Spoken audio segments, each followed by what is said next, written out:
और हमारे मुख्यमंत्री कभी पंजाब के बन जाते हैं, कभी बिहार के बन जाते हैं। अफसोस की बात है, उस देश में जीते हैं, इस देश के सबसे बड़े शहीद आजम भगत सिंह जी को आज तक शहीद का दर्जा इस देश ने नहीं दिया है।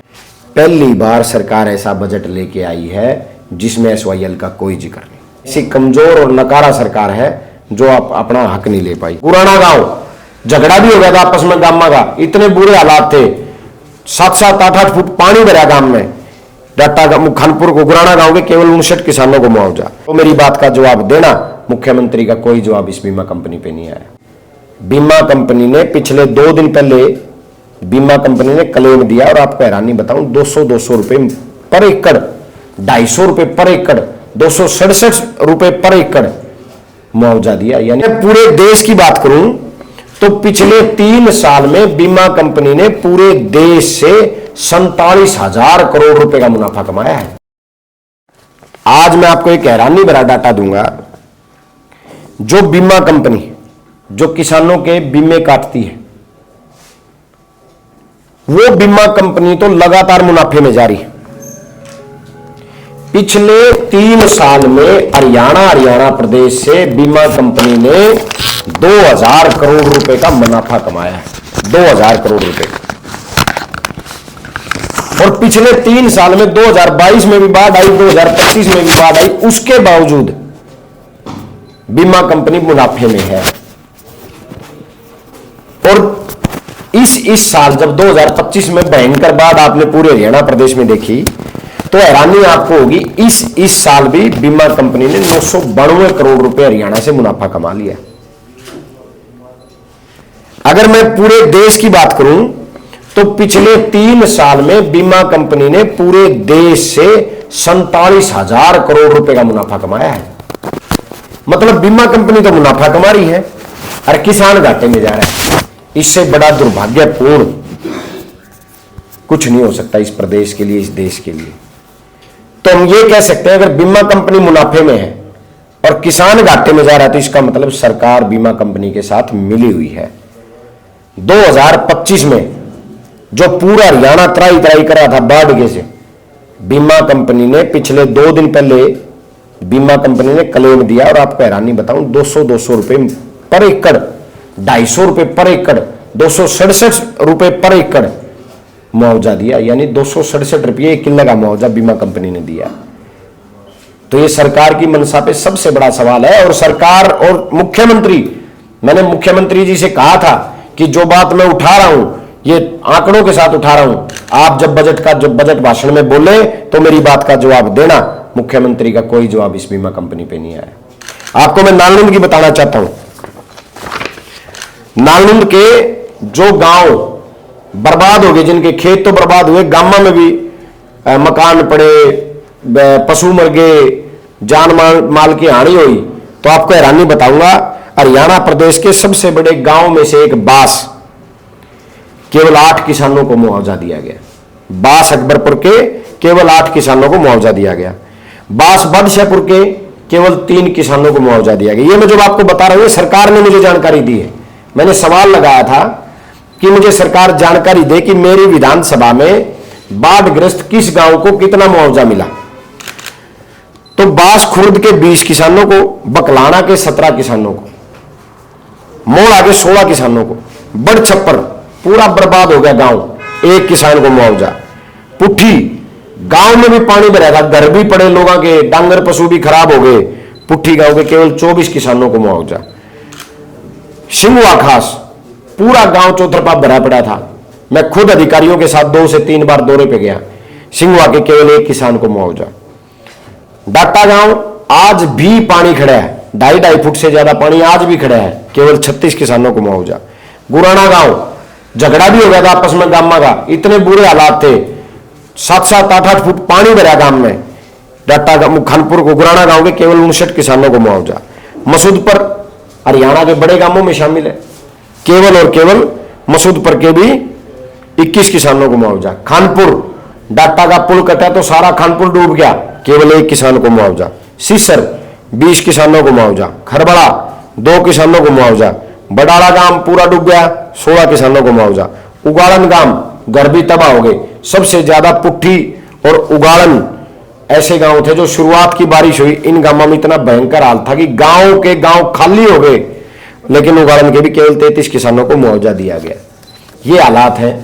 जब सरकार, जब बीमा कंपनियां प्रॉफिट कमा रही हैं और किसान घाटे में जा रहा है, वो बीमा कंपनी इस बार भी 992 करोड़ रुपए कमाई करेगी। और मुआवजा कितना चाहिए था? मुश्किल से 300-400 करोड़ रुपए। लेकिन सरकार ने एक बार भी बीमा कंपनी से नहीं पूछा कि आप 1000 करोड़ रुपए मुनाफा कमा गए, आपने हमारे किसानों को कितना दिया। और जब दिया, मेरी आवाज उठाने के बाद सेशन में जब मैं बोला, तो 200-200 रुपए पर किला मुआवजा दे रहे। इसका पैमाना क्या बना विधायक जी कि किस पैमाने पर ये मुआवजा तय किया गया? पोर्टल, ये तो पोर्टल की सरकार है, पोर्टल से आगे कुछ नहीं दिखता। 5 लाख किसानों ने पोर्टल पे खराबा दर्ज कराया था कि भी 5 लाख किसान ऐसे थे जिन्हें खराबा दर्ज कराया। और हैरानी की बात आपको बताऊं मैं, केवल 53,000 किसानों को मुआवजा सरकार ने दिया। इसका मतलब तय है 90% किसान को मुआवजा नहीं मिला, वो चाहे मरे जिए, सरकार को उससे कोई फर्क नहीं पड़ता। नारद की और भी काफी मुद्दों को आपने उठाया, वो क्या क्या? देखिए, दूसरा मैंने सरकार से मांग करी थी कि जो 5 क्रम के और 6 क्रम के रास्ते हैं हमारे, कई बार ऐसा होता है जैसे माजरा से रास्ता शुरू हो गया 5 क्रम का, लेकिन वो नारनूंद आते आते नारनूंद से केवल 2-3 एकड़ पीछे वो 2-4 क्रम का 3 क्रम का रह जाता है। मैंने सरकार से मांग करी जो रास्ता 5 क्रम का है, जो कहीं थोड़ा बहुत कम क्रम है, उसको उसी श्रेणी में ले, 5 क्रम की श्रेणी में, और उनको बढ़ाएं। जैसे हमारे रास्ते थे, माजरा से नारनूंद था, बडाड़ा से बास था, बास से बकलाना था, खरबड़ा से बाटोड़ था, गैबी नगर से खेड़ी से किन्नर था और गैबी नगर था। ये बहुत सारे 5 क्रम के रास्ते हैं जिनकी मांग मैंने सरकार से उठाई है।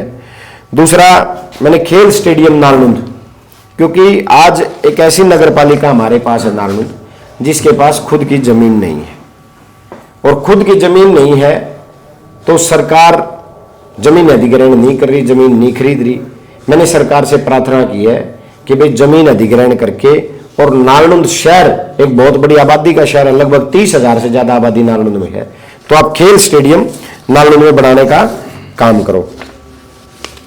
उसके बाद जो हमारे बुजुर्ग बताते हैं कि नहरों का पानी, हमारी जैसे पेटवाड़ डिस्ट्रीब्यूटरी है, पेटवाड़ डिस्ट्रीब्यूटरी का पानी बाढ़ के कारण पहले कम किया गया था, सेम के कारण। और दूसरा हमारे पास है सुंदर ब्रांच है हिसार मेजर, जो नारनूंद से होकर गुजरती है।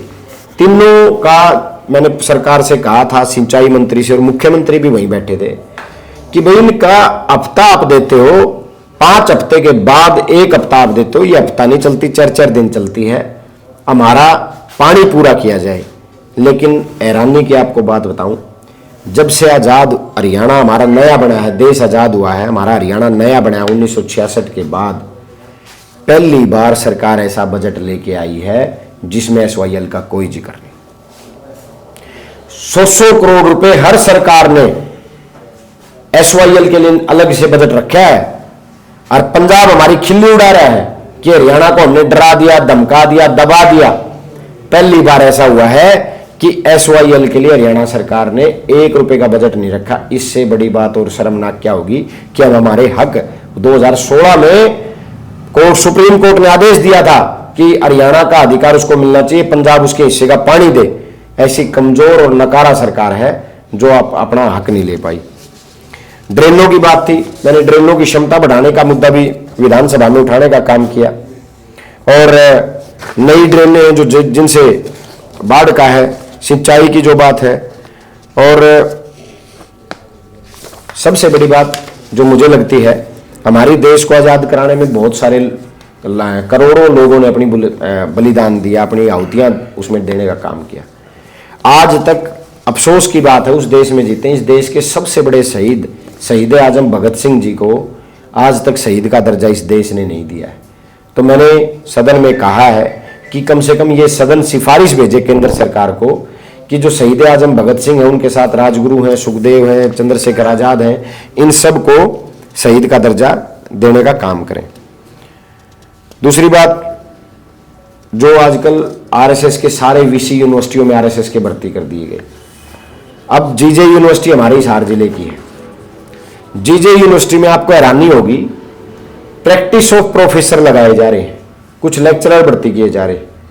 उन लेक्चरर में हरियाणा से बाहर के जो लेक्चरर लगाए जा रहे हैं उनको 80,000 रुपए तनख्वाह और टीएडीए साथ दिया जा रहा है, जबकि हरियाणा से उसी प्रैक्टिस ऑफ प्रोफेसर पद पे अगर हरियाणा का बच्चा भर्ती किया जा रहा है तो उसको 14,000 रुपए दिए जा रहे हैं।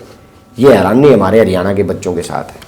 हमने एचपीएससी का भी मुद्दा उठाया कि आप 90% से ज्यादा बच्चे हरियाणा के भर्ती कर रहे हो ए और बी ग्रुप के।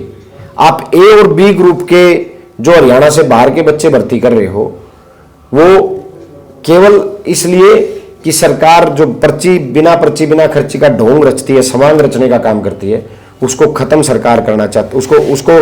उसका नमूना इस बात से है कि पैसे लेकर के बाहर के बच्चों को भर्ती किया जा रहा है। 90% ए और बी ग्रुप में हरियाणा से बाहर के बच्चे हैं और चपड़ासी लगाने की बात आए कौशल के जरिए, फिर हमारे बच्चों को भर्ती किया जाता है। मतलब अफसर बाहर के बनेंगे, चपड़ासी हरियाणा के बनेंगे। तो ऐसे बहुत सारे मुद्दे थे जिसमें जो सेशन में हमने उठाने का काम किया। और हरियाणा ऐसा पहला प्रदेश है जिसको केंद्र सरकार से मिलता कुछ नहीं लेकिन देता हरियाणा सबसे ज्यादा। जीएसटी यानी टैक्स पूरे देश में हरियाणा नंबर 1 है टैक्स भरने में। हैरानी की बात होगी, जो छोटा सा हरियाणा, वो हरियाणा सबसे ज्यादा टोल देश में अगर कहीं है तो हरियाणा प्रदेश में है। 900 रुपए प्रति व्यक्ति हरियाणा टोल भुगत रहा है, यानी जाल बिछा हुआ है टोलों का।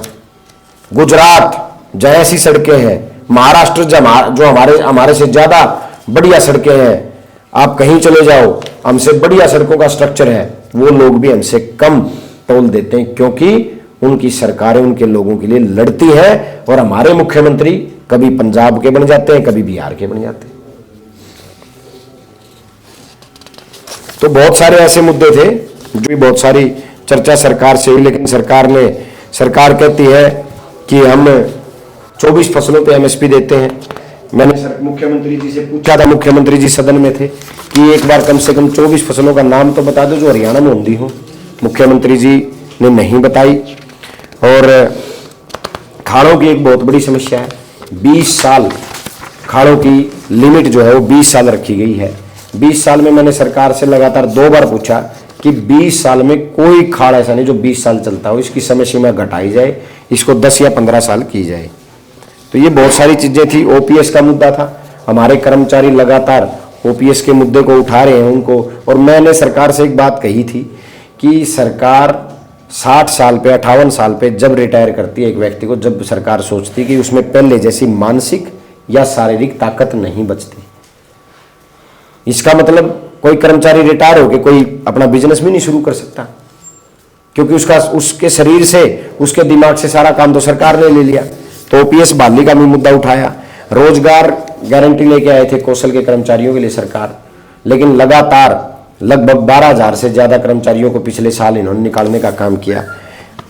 ऐसे बच्चे हैं जो 1 साल से 1.5 साल से कौशल में नौकरी कर रहे हैं, उनको डिपार्टमेंट नहीं दिया गया। बहुत सारी चीजें ऐसी थी जो उठाया। 5 क्रम के रस्तों की मैंने बताई, स्टेडियम की मैंने बताई आपको, ओपीएस की बताई, शहीद भगत सिंह जी की बताई। तो बहुत सारे मुद्दे ऐसे हैं जहां नालंद की जनता ने जो मुझे जिम्मेवारी सौंपने का काम किया है, जो जिम्मेवारी मुझे दी है कि नालंद की हर आवाज को, हर समस्या को मैं उस महान सदन में बुलंद करूं, तो जितना मुझे अवसर मिला, हालांकि सरकार डरती है विपक्ष के विधायकों से कि जब वो मांग उठाते हैं, तो ऐसे बहुत सारे मुद्दे थे जिन पे मुझे बात रखने का मुझे जब अवसर मिला तो मैंने नालंद की इस महान जनता का कर्ज उतारने की थोड़ी सी कोशिश की कि जिन लोगों ने मुझे उम्मीदों के साथ यहाँ भेजा है, मैं उनकी उम्मीदों पे खरा उतरने का प्रयास मैंने किया है और भविष्य में भी मैं करता रहूंगा। जी, नालंद गाँव है जो कि नशे की गिरफ्त में जा रही है और काफी युवाओं का भविष्य खराब हो रहा है, इसको लेकर क्या आपकी वो है? देखिए, मैं तो शुरू से एक बात मानता हूँ, जो नालंद का खेल स्टेडियम मैंने मांगा, मैंने उसी बात पे कहा और मैं हमेशा खेलों के बीच जब एक बात कहता हूँ कि नशे को अगर हराना है तो खेलों को बढ़ावा ज़्यादा से ज़्यादा देना पड़ेगा। जैसे चौधरी भूपेंद्र सिंह हुड्डा जी ने एक नीति लेके आए थे, पदक लाओ और पद पाओ की जो नीति थी चौधरी भूपेंद्र सिंह हुड्डा लेके आए। गांव गांव में सर्कल कबड्डी के जो हमारे गांव हमारे हरियाणा की पहचान है, किसी मुख्यमंत्री ने आज तक नौकरी नहीं दी। चौधरी भूपेंद्र सिंह हुड्डा ने सर्कल के खिलाड़ियों की भी नौकरी दी। इतने इंस्पेक्टर डीएसपी भर्ती किए। मैंने सरकार से पूछा था भाई इतना नशा फैल रहा है, स्टेडियम आपके खत्म हो चुके हैं। मैंने बुडाना स्टेडियम का भी मुद्दा उठाया था कि 2 मर्डर बुडाना स्टेडियम में हो गया। आपके स्टेडियमों के हालात ऐसे हैं, खेल के लिए उपयुक्त नहीं बचे, हत्याओं के लिए आपके स्टेडियम उपयुक्त हो चुके हैं, क्योंकि उनमें कोई सुविधा है नहीं। झुंड बड़े बड़े हैं, जंगल बन चुके हैं आज के स्टेडियम। तो हमने सरकार से कहा था कि भाई अगर चाहते हो नशा कम हो तो खेलों को बढ़ावा दो। सरकार को हमने कहा 10 साल में भूपेंद्र सिंह हुड्डा जी ने इतने डीएसपी इतने इंस्पेक्टर लगाए, आप बताओ। सरकार का जवाब था कि हमने कोई भी इंस्पेक्टर डीएसपी नहीं लगाया।